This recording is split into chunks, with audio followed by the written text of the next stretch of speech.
This is Andi Purewal for Boxing News. I'm joined by WBO World Champion Billam-Smith here in, well, not so sunny now, it was sunny earlier, but the dark LA. Chris, how are you doing? Yeah, very well, thanks mate. Yourself?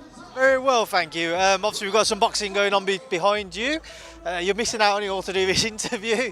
But yeah, how have things been since your fight, since your revenge victory against Richard Riakporhe? Yeah, all good. Out here on holiday, been out here for 2 weeks, here for another 10 days.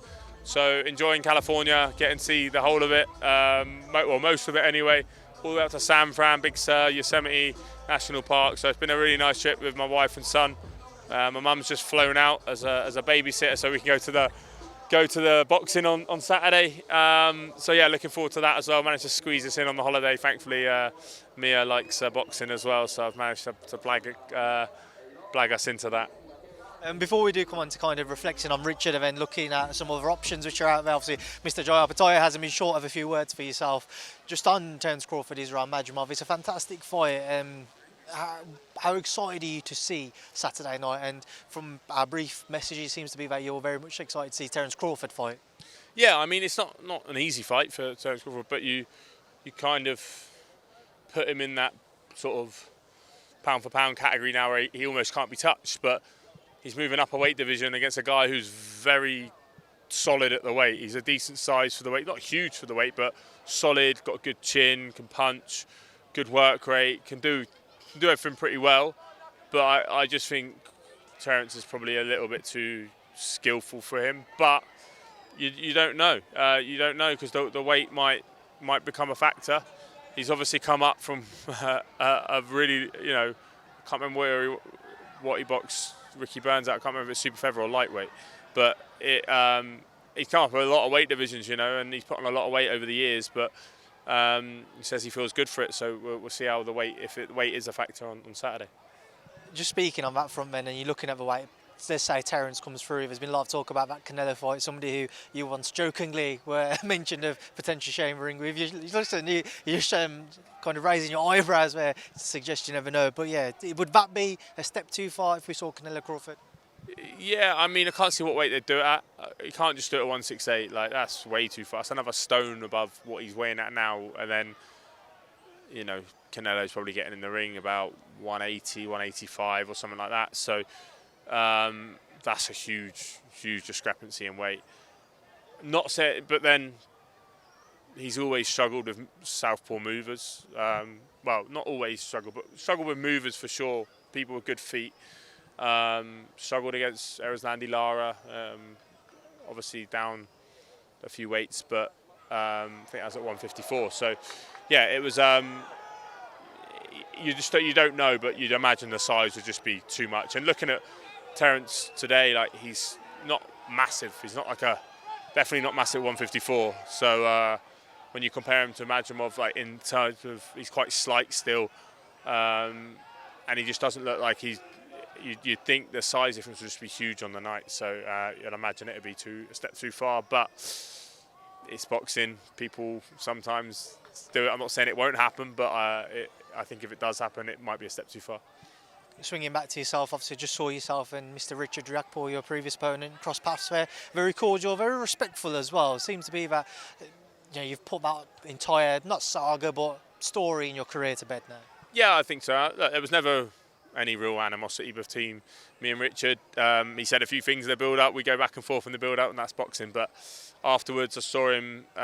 We were very respectful in the ring. I saw him the next morning at breakfast as well, when we were very respectful to each other. And it was good to see him then. He's looking well. He's a nice guy. I've always had respect for him from the first time we boxed. And he's got a deal with first loss of his career, which I know what that's like. And he can come back and rebuild. So that's what I'm sure he'll do. We look towards the future, and I'm sure everybody's going to be asking you about. So I previously messaged you about it as well. The interview Jai Opetaia did on DAZN called you out, said that an offer of over £1 million was on the table. He said that he was willing to put in $250,000 of his own purse and his own money in to get you to sign on the dotted line. What did you make of his call out? I saw a bit of it. To be honest, I was watching it in bed, like reading the caption and reading his words. So couldn't have it on loud when I looked at it, and I'm not really one to dwell over things. Yeah, look, I think they want it for October 12th, and I'm not going to shorten my camp for anyone. I haven't ever done it in my career, apart from when I absolutely needed to with Isaac Chamberlain, and that was because I just had a son. We had an offer to headline on Sky in Bournemouth, and I had to take the opportunity and had to get in the ring. This I don't have to take. I'm in a good position. Every other champion in the division's called me out since my last fight, or two of them in the last week or two. So I feel like I'm in a good position. Happy to fight him if we can. I'm going to be ready November, December. So obviously you've got the December card. Happy to fight him then, and the team will deal with the rest of it. So yeah, I think they're just trying to rush me into an earlier fight than what I'm going to be ready for. But I've just beat my mandatory. I'm in a good position. There's other champions calling me out. There's other avenues. Ideally, we'd want the Opetaia fight, but if he can only do October 12th and I can only do November or December, then it's not going to happen. It's just because my fight and my dates are after his doesn't mean I'm ducking him. If he wants to rush, if anything, he's got longer to prepare. If he's going to be ready for October 12th, he's got an extra 4 to 8 weeks to prepare for me. So he can wait then. And yeah. But it's kind of the fight in the division that everyone wants to see, and it's a great position to be in that everyone wants to see you and someone else, one other guy in the division. They want to see you in the biggest fight in the division, and I lap that up, and I know everyone's writing me off in that fight, and that as we saw in my last fight and also against Lawrence Okoli, that's when I'm up for springing an upset. What would you rather then? From the sounds of it, the Opetaia fight's the number one name on your list if a deal could be reached. So would you rather say an Opetaia fight out in, say, Saudi and maybe a better purse than what you might get for Ramirez, but Ramirez being out here in America, I know that's something else you want to kind of go on to do in your career, something off the bucket list. Is it difficult to weigh up if opportunities were to present themselves simultaneously? It is, because I think the Jai fight is one, ideally you'd want that for undisputed, but that's a fight I don't want to miss out on for if he wants to fight someone else in a different weight division. So I don't want to miss out on that fight. So I'd rather us have that fight next in November or December, as in that's when I'm going to be ready, in November or December. So if we can get it done then perfect. And that would probably mean more than a Zurdo fight in terms of what it brings to the sport, in terms of it's the best fight in the division that can be made. And they're the fights you want to be in as a fighter. And that really gives me sort of goosebumps on my skin being involved in those sort of fights. They're the fights I want. I had all the domestic fights, which I've absolutely loved. Everybody loves those over in the UK. So I've had all them, and now it's looking to unifications. And then, everyone calls him the king of the division and thinks he's the number one in the division. So I'd be more up for that fight probably. You mentioned November or December earlier. I did interview Frank Warren earlier, and I said to him, kind of this run of fights for Riyadh season, you've got Crawford Madrimov, Joshua Dubois on the 21st, Bivol Beterbiev on the 12th. Nothing in November, then December's Fury Usyk 2 or Usyk Fury 2. So I asked him, is November being looked at? And he's kind of said, watch this space. So if a November card was to be presented to yourself, that's something you could get on board with? Yeah, absolutely. Like I said, I'm going to be ready in November. So I'm not going to shorten my camp. I'll always do a minimum of a 10-week camp. And I think November's about 10 weeks away from when I get back off holiday.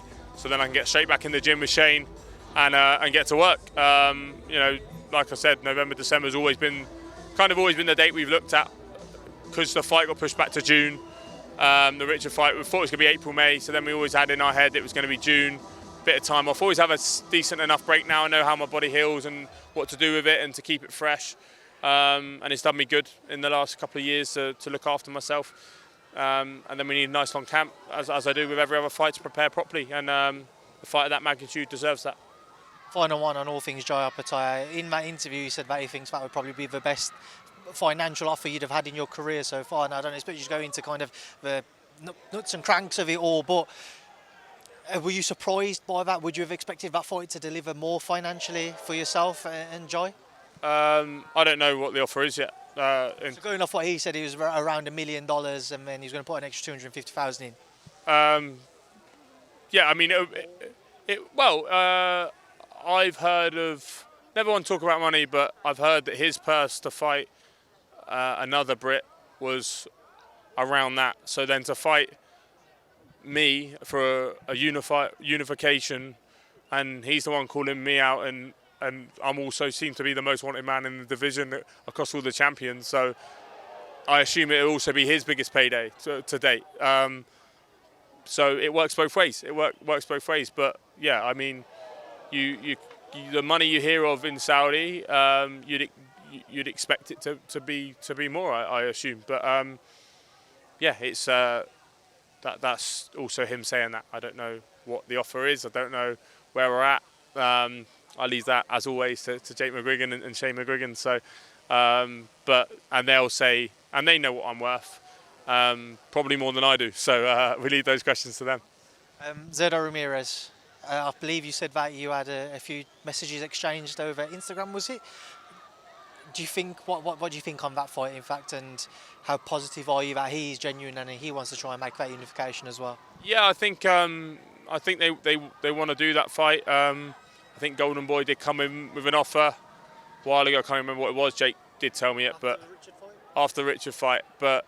I think Jake said, look, I have to tell you what it is, but it's a terrible offer, basically, for a unification. It's nowhere near what you've been getting paid for, back home. So, you once again, they know my worth more than I do. So, that's their job. As a manager, Shane and Jake, they've done the best job with so many fighters, and I've got no complaints of mine and my career and leaving it into their hands. And I just prepare myself for the best fights and whoever we end up fighting. But yeah, they weren't happy with the offer, so I guess they might be waiting for it to be up. I haven't spoken to them much since I've been over here, to be honest. That was towards the beginning of the holiday, and I was half still jet lagged, to be honest. So they might have had discussions since, but I don't think so, because they usually get hold of me straight away.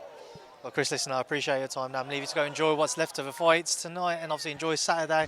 Thanks for speaking to me. I'll catch you soon. Nice one. Cheers, mate.